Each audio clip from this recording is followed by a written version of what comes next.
সাবেক উপদেষ্টা প্রধান উপদেষ্টা প্রফেসর ইউনূসের বিরুদ্ধে অন্তত 4টি মামলার ঘোষণা দেয়া হয়েছে। ঢাকা বিশ্ববিদ্যালয়ের অধ্যাপক হাফিজুর রহমান কার্জন, যাকে অন্যায়ভাবে প্রফেসর ইউনূস গ্রেপ্তার করে জেল খাটিয়েছেন, সেই অধ্যাপক এবং আইনের অধ্যাপক, আইন বিশেষজ্ঞ হাফিজুর রহমান কার্জন, তিনি স্পষ্ট করে বলেছেন প্রফেসর ইউনূসের বিরুদ্ধে রাষ্ট্রদ্রোহিতা, সংবিধান লঙ্ঘন, এই ব্যাপারে অন্তত 4টি মামলা হতে পারে এবং সেটা তিনি করবেন। এবং সেই মামলা যদি সত্যিই হয় তাহলে রাষ্ট্রদ্রোহিতার অপরাধে ফেঁসে যাবেন প্রফেসর ইউনূস। রাষ্ট্রদ্রোহিতার সর্বোচ্চ শাস্তি মৃত্যুদণ্ড। কি হতে চলেছে চতুর্দিকে সেটা বোঝা বড় মুশকিল। যে প্রফেসর ইউনূস বিগত 1.5 বছরে প্রচণ্ড প্রতাপশালী, প্রচণ্ড ক্ষমতাশালী, তার যা ইচ্ছা তাই করেছেন, বাংলাদেশে মপতন্ত্র কায়েম করেছেন, তিনি তার নিজের ইচ্ছায় একটি রাজনৈতিক দল গঠন করেছেন এবং রাজনৈতিক দলকে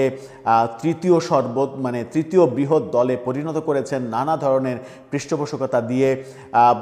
এই ব্যাপারগুলো আমরা যখন দেখেছি তো সারা দেশে বিভিন্ন জায়গায় ছাত্রদের আধিপত্য তৈরি করেছেন, ছাত্রদের পড়ার টেবিলে না বসিয়ে রাস্তায় মবের কাজে লাগিয়েছেন এবং মব দিয়ে তিনি সব কিছু নিয়ন্ত্রণ করতে চেয়েছেন। এই অভিযোগগুলো চতুর্দিকে বিভিন্ন জন যখন করছেন তখন হাফিজুর রহমান কার্জনের এই ঘোষণা চাঞ্চল্যের সৃষ্টি করেছে। চলুন একটু জেনে দেখি হাফিজুর রহমান কার্জন, ঢাকা বিশ্ববিদ্যালয়ের প্রফেসর, তিনি কোন 4 ব্যাপারে মামলা করতে চাইলেন এবং খুব সহসাই সেটা হতে চলেছে বলেই মনে হচ্ছে। থাকবেন পলিটিক্স টিভির নিয়মে। দর্শক, বলছিলাম ঢাকা বিশ্ববিদ্যালয়ের অধ্যাপক হাফিজুর রহমান, আইন বিভাগের প্রফেসর, তিনি 4টি মামলা করবেন প্রফেসর ইউনূসের বিরুদ্ধে, সেই ঘোষণা দিয়েছেন তিনি।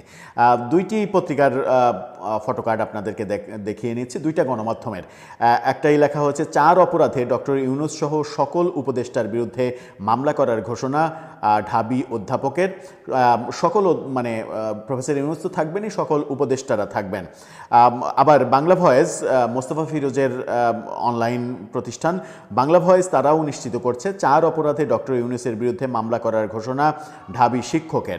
সেখানে যেটা বলা হচ্ছে সেটা হচ্ছে যে 4টি অপরাধের কারণে অধ্যাপক ডক্টর মোহাম্মদ ইউনূস সহ তার নেতৃত্বাধীন সরকারে যারা উপদেষ্টা ছিলেন তাদের বিরুদ্ধে মামলা করার ঘোষণা দিয়েছেন ঢাকা বিশ্ববিদ্যালয়ের আইন বিভাগের অধ্যাপক শেখ হাফিজুর রহমান কার্জন। সম্প্রতি অনলাইন প্ল্যাটফর্মে অনুষ্ঠিত এক অনুষ্ঠানে তিনি এই ঘোষণা দিয়েছেন। অধ্যাপক কার্জন বলেন, ইউনূস অ্যান্ড গংদের বিচার হওয়া উচিত কয়েকটি কারণে। একটি সংবিধান লঙ্ঘন, আরেকটি রাষ্ট্রীয় সার্বভৌমত্ব বিপন্ন করায় এবং ডক্টর ইউনূস ইউএসের সঙ্গে যেসব চুক্তি করেছে সেসব চ্যালেঞ্জ করে আরেকটি মামলা করা যেতে পারে। তিনি বলেন, আরেকটি মামলা আমি করব, সেটা হলো জাতির পিতা বঙ্গবন্ধু শেখ মুজিবুর রহমানের 32 নম্বরের বাড়ি ভাঙচুর নিয়ে।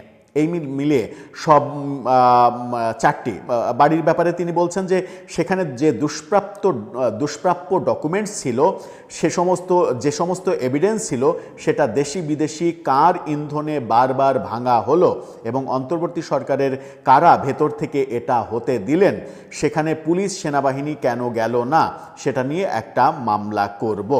তার মানে 4টি মামলা যেটা দাঁড়াচ্ছে, যে 4টি মামলা সেটা হচ্ছে সংবিধান লঙ্ঘন, রাষ্ট্রীয় সার্বভৌমত্ব বিপন্ন করা এবং ইউএসের সঙ্গে গোপন চুক্তি, এই 3টার সাথে 32 নম্বরের বাড়ি ভাঙা, এই 4টা মামলা করবেন। 32 নম্বরের বাড়ি ভাঙা হচ্ছে স্বাধীনতার যে মর্যাদা এবং স্বাধীনতার যে ইতিহাস, মুক্তিযুদ্ধের যে ইতিহাস, সেই ইতিহাস নষ্ট করা, মুছে ফেলা, এটাও একটা রাষ্ট্রদ্রোহিতার কাজ।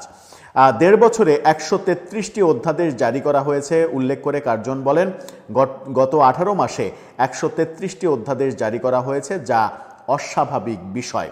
এ সংক্রান্ত বিবিসির একটি প্রতিবেদনের কথা উল্লেখ করে তিনি বলেন, 133টি অধ্যাদেশের মধ্যে 132টি অধ্যাদেশই অনিশ্চয়তার মধ্যে। তার মানে তার জারি করা এবং রাষ্ট্রপতিকে দিয়ে জোর করে জারি করানো 133টি অধ্যাদেশ, যার মধ্যে বেশিরভাগ অধ্যাদেশই অবৈধ।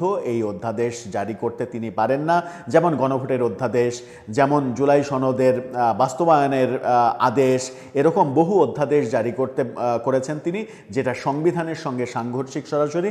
গণভোট এবং জুলাই সনদ বাস্তবায়নের যে অধ্যাদেশ, এটা তো সরাসরি সংবিধানের বিরুদ্ধে, কারণ সংবিধানে এটা নেই। রাষ্ট্রপতি অধ্যাদেশ জারি করতে পারেন স্বল্প সময়ের জন্য, কিন্তু রাষ্ট্রপতি সংবিধান বিরোধী কোনো অধ্যাদেশ জারি করতে পারেন না, এটা কখনোই পারেন না।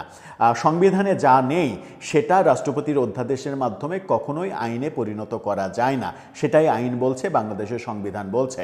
সেই কাজটা প্রফেসর ইউনূস করিয়েছেন। তার মানে সংবিধান লঙ্ঘন এবং রাষ্ট্রদ্রোহিতা এই ব্যাপারগুলো আসছে। এই ব্যাপারগুলো যখন আসছে, এবং হাফিজুর রহমান কার্জন তিনি নিজে আইনের শিক্ষক, আইন খুব ভালো বোঝেন।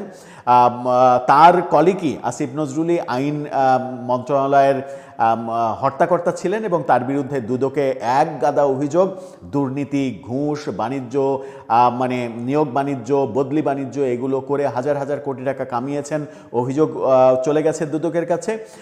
সেই আসিফ নজরুল যা ইচ্ছা সেইভাবে আইন তৈরি করেছেন, আইন ভেঙেছেন। ব্যাপারগুলো যখন আমরা দেখেছি, তখন মানে প্রফেসর ইউনূসের পরে দ্বিতীয় যে ব্যক্তিটা ফেঁসে যাবেন তার নাম সম্ভবত আসিফ নজরুল। দর্শক, আপনার কাছে কি মনে হয়, কোন দিকে যাচ্ছে পরিস্থিতি? ক্ষমতা এমন একটা জিনিস, ক্ষমতায় থাকলে কেউ মানতেই চায় না যে এই ক্ষমতা থেকে আমাকে একদিন চলে যেতে হবে। চলে যাওয়ার পরে কি হবে? প্রফেসর ইউনূস 18 মাসে সেটা একবারের জন্য ভাবেননি।